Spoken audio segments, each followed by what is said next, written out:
لە دۆڵقەی ڕوودا و مێژوودا کۆڵۆنێڵ مەحموود ئێرانپەنا بەڕێوەبەری پۆلیسی تاران لە حکوومەتی شای پەهلەوی باز لە دەسەڵاتەکەی سەردەمی شەو دەستگا ئەمنی و هەواڵگریەکان و هۆکارەکانی ڕۆخانی حکوومەتی شای پەهلەوی دەکات. ئایا نزیکی لە دەوڵەت و لە شاوە تا چەند بووە؟ ئایا شا وەکو کوردێک ئێوەی ئەبینی یا وەکو ئێرانیەک مامەڵەی لەگەڵەکردن؟ حکوومەتی شا کاروباری کوردستانی بە تەواوی بە ساواک سپاردبوو.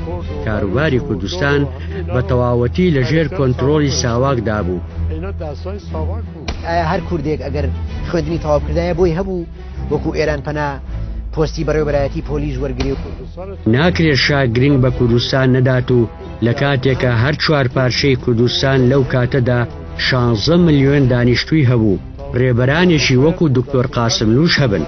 لە ڕۆژهەڵاتی کوردستان لە ناو کوردەکانی ئێران حیزبی تودا بنکەی جەماوەری فراوانی هەبوو، لایەنگری هەبوو، بەو پێیکە ئەوتێت تا ساڵی 1953 کەسایەتێکی دیاری سیاسی وەکو دکتۆر عەبدوڕەحمانی قاسملوو لە ناو ڕیزەکانی حیزبی تودا بەشداری هەبوو. بە دڵنیاییەوە ئەڵێم توودە لە کوردستان پێگەی نەبوو.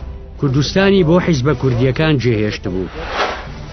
ڕوودا و مێژوو شەوی سێشەممە کاتژمێر 9:05 لە NRTO پێشکەشتان دەکرێت.